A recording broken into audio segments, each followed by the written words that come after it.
আসসালামু আলাইকুম। আমি দিল মাহমুদ আফরোজা বলছি। কেমন আছেন আপনারা? আমি টবগুলো বসিয়েছি, মাটি প্রসেস করেছি। এখন টবের মধ্যে মাটিগুলো দিয়ে দিব। মাটির সাথে গোবরের সাথে মিক্সড করে তারপরে এগুলো দিচ্ছি। আপনারা দেখতে থাকুন। অফ ক্যামেরায় করতে হবে, কারণ এক হাতে মোবাইল, এক হাতে ক্যামেরা, মাটি প্রসেস করা হবে না। আমি শুধু একাই এখানে, আজকে লেবার আসেনি, আমি একাই করছি এগুলি। এই গাছটা আমি এখন লাগাবো। মাটি আমার প্রসেস করা হয়ে গেছে। গাছের যে এটা ওই যে প্যাকেট করে দিয়েছিল, ওটা কেটে দিতে হবে। কেটে দিলেই তাহলে লাগানো যাবে।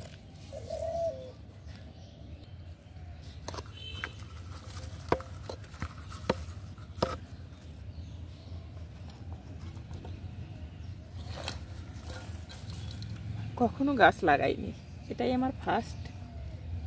আমি ইচ্ছে করে করছি, আমার খুবই ভালো লাগছে। কারণ একটা গাছকে যদি বাঁচাতে পারি, একটা গাছ যদি সুন্দর ফুল ফল দেয়, তাহলে সবচেয়ে বড় আনন্দ। এর চেয়ে আনন্দ আর কোনো কিছুই হয় না। আপনারা সবাই, যার জায়গা আছে, সবাই আপনারা গাছ লাগাবেন। সুন্দর হয়েছে না গাছটা? দেখুন ফুলগুলো কিন্তু দারুণ। পরে দেখাবো, লাগিয়ে শেষ করে নেই, তারপর সবগুলোই লাগাবো। তো সুন্দর লাগছে না? দেখুন গাছগুলো আমার লাগানো শেষ হয়ে গেছে। যে কয়টা টব ছিল সবগুলোই লাগিয়েছি। দেখুন কত সুন্দর হয়েছে না? কত সুন্দর।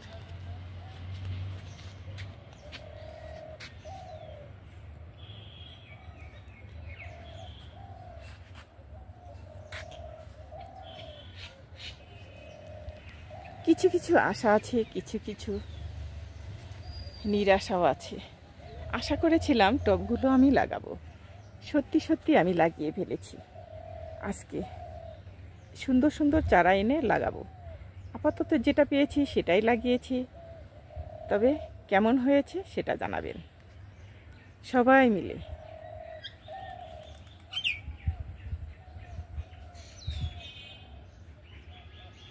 প্রচুর রোদ উঠেছে।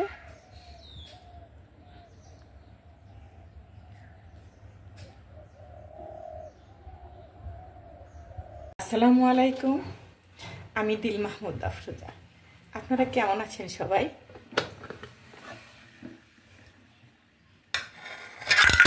আমাদের কিচেনে আসতে হয়। যতগুলো কাজ করব আজকে সবগুলোই দেখাবো। এখন থেকে আমি রান্না স্টার্ট করছি, সেটা আপনারা দেখতে থাকুন। আমি আজকে যাব একটু বেস্ট বাই কেনাকাটা করতে। সেখানে নাকি আমার এক বান্ধবী গিয়েছিল, সেখানে অনেক সুন্দর সুন্দর অনেক জিনিসপত্র পাওয়া যাচ্ছে ওখানে। কিন্তু আমি তো সেখানে গিয়েছিলাম সেদিন, তবু যাই, আবারও যাব, দেখি যদি পছন্দ হয় তাহলে কিনে নিয়ে আসবো।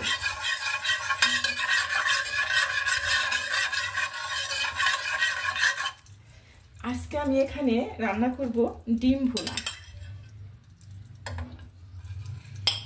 প্রত্যেক দিনই ডিম করা হয়, আজকে দেখাচ্ছি। কারণ ডিমটা হয়ে গেছে সবার একটা প্রিয় খাবার। সব সময়ই ডিম থাকবে, স্কুল, কলেজ, ইউনিভার্সিটি, সব জায়গায়। যখন মিস্টার ক্লাস নেয় বেবিদের, তখন বলে কি, ওদের মুখের সামনে যাওয়া যায় না, ওদের সামনে গেলে শুধু ডিম ডিম গন্ধ আসে।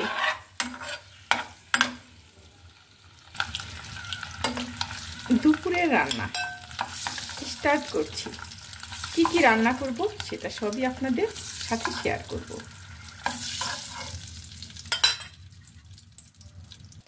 সবাই বলে রান্না করা খুবই সহজ। না, রান্না করা অত সহজ না। রান্না যে পারে সেই শুধু করতে পারে, আর যে রান্না কখনো করেনি তার কাছে অনেক কঠিন। রান্না এমনই একটা জিনিস যে সবচেয়ে ভাত রান্না হলো সবচেয়ে কঠিন। কী জন্য বললাম? যে আপনি তরকারি যেরকমভাবে রান্না, ঝাল লবণ যেটা একটু হোক না কেন কম বেশি, কিন্তু দেখা যাচ্ছে যে ভাতটা যদি আপনি ঠিকঠাক না হয় তাহলে কিন্তু কোনো তরকারি, ভাজি, ডাল, মাংস কোনো কিছুতেই কিন্তু ভালো লাগবে না। ভাতটা হতে হবে সফট, নরম, তুলতুলে। তাহলে সবাই কি ভাত রান্না করতে পারে? দেখা যায় অনেকে কিন্তু ভাতের মাড় ফেলে দেয়। না, ভাতের মাড়ও ফেলবো না, ঠিকঠাক পানি আপনি মেপে দিবেন, দেখবেন ভাত পানির সাথে একদম ভাতের সাথে পানি মিলিয়ে গেছে, কোনো ঝরঝরে নিচ থেকে উপর পর্যন্ত। আমার পেঁয়াজ ভাজিটা ব্রেস্তার মতোই হয়ে গেছে। এখন আমি একটু পানি অ্যাড করব, কারণ তাহলে পেঁয়াজটা পুড়ে ধরবে। এখানে দিয়ে দিচ্ছি কয়েকটা কাঁচামরিচ। তো দুটাকে দিয়েছিলাম, এখন জাস্ট একটু দেব। মরিচ হাফ চামচেরও কম। জিরে গুঁড়ো, ধনে গুঁড়ো একটু। এখানে দিয়ে দিচ্ছি পরিমাণ মতো লবণ। মশলাটা আমি কষিয়ে নেব। মশলাটা আমার কষানো হয়ে গেছে। এখানে আমি পানি অ্যাড করব পরিমাণ মতো।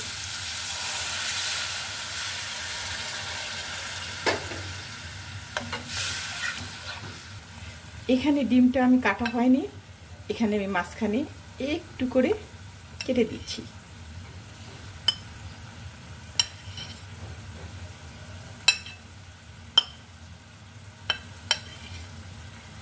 যেন যে মশলাটা আছে ওটা যেন ভিতরে ঢুকে যায়, তাহলে খেতে অনেক ভালো লাগবে। আমি দিয়ে দিচ্ছি ডিমটা।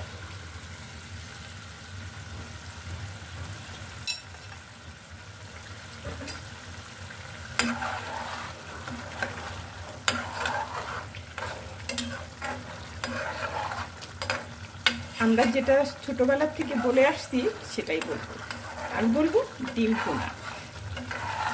আর একটু হবে, আমি ওই কারি টারি বলতে পারবো না, অভ্যস্ত নই।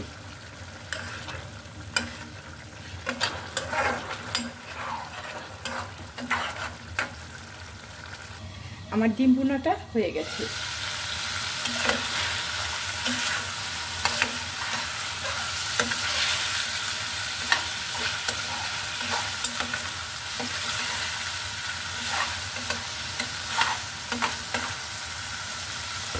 এখন আমি নামিয়ে ফেলবো।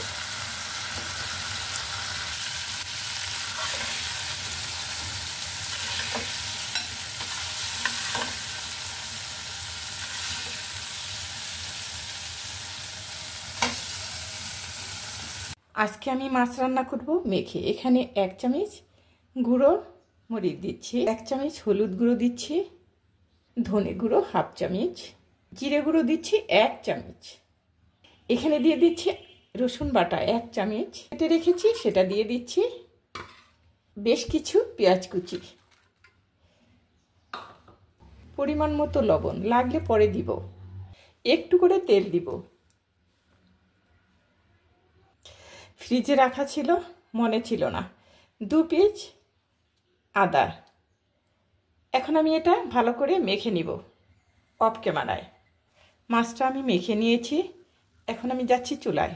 চলুন, রৌদ্র এসে পড়েছে। এখানে আমি মাছটা এখন ঢেলে দিব। তেলটা গরম হয়ে গেছে।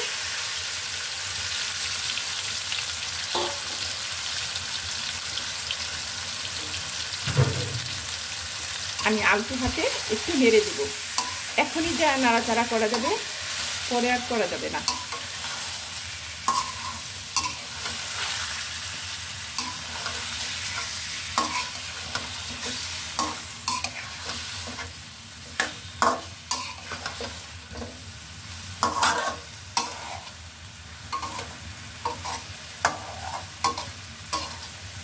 এখন আমি এটা ঢেকে দিব। এই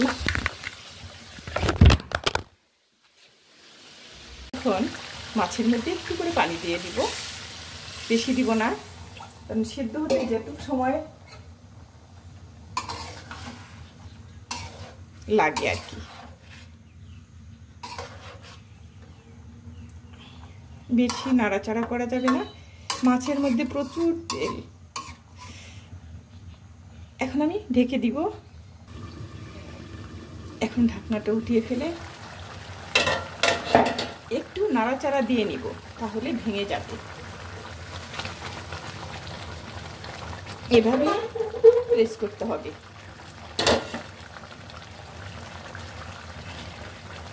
একটু ঢেকে দিব।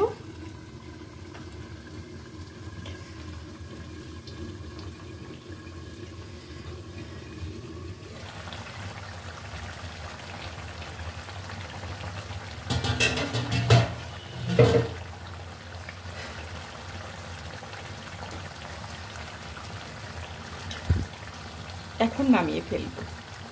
সাবধানে উঠাতে হবে, তাহলে মাছটা কিন্তু নরম সাইজের। এই মাছগুলো একটু নরম থাকে, কিন্তু খেতে অনেক টেস্ট।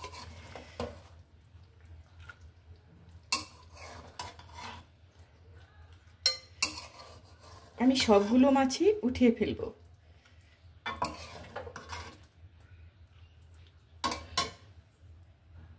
এখন যে মশলাটা আছে, সেই মশলার মধ্যে আমি ফুলকপি কষিয়ে নিব। চুলোটা অফ করে নিয়েছিলাম। এখন আমি এই মশলায় আমি একটু বেশি মশলা দিই। সবজি যখন রান্না করি মাছ দিয়ে, তখন আমি মশলাটা একটু বেশি দিই, শেষে যেন আমার কোনো মশলা অ্যাড করতে না হয়, ওই মশলাটাই যেন কষানো হয় থাকে আর কি। এভাবেই আমি করে নিব। এখন আমি ঢেকে দিব, 10 মিনিট পর ফিরছি।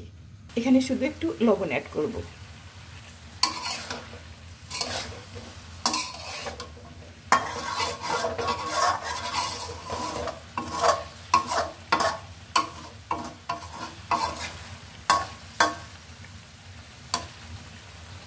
এখানে গরম পানি করছি।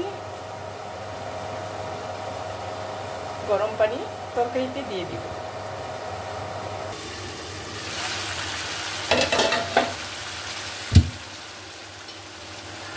এখনকার কপি সিদ্ধ হতে চায় না, কত পানি দিয়ে সিদ্ধ করলাম, তবু দেখেন কিরকম অবস্থা। এখন একটু গরম পানি দিয়ে দিব, হয়ে যাবে। একটু গরম পানি দিচ্ছি,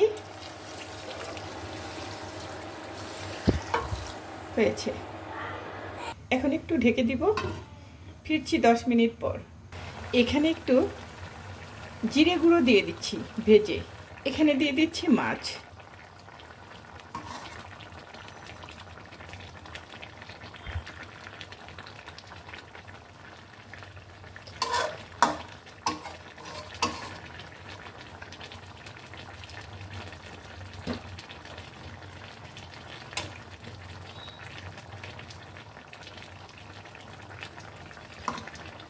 এখন আমি ঢেকে দিব।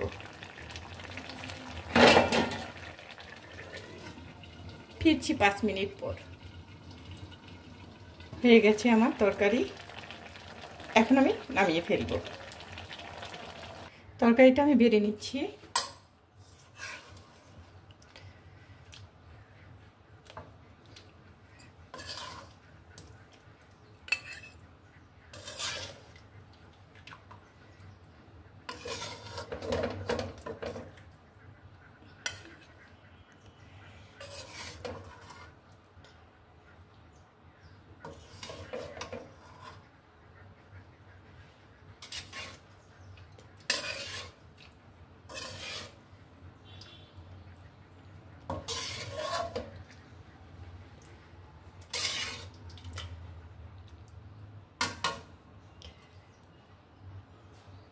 যে যেখান থেকে আমার ভিডিওটা দেখেছেন বা ভিজিট করেছেন, তাদের সবাইকে জানাই অনেক অনেক শুভেচ্ছা।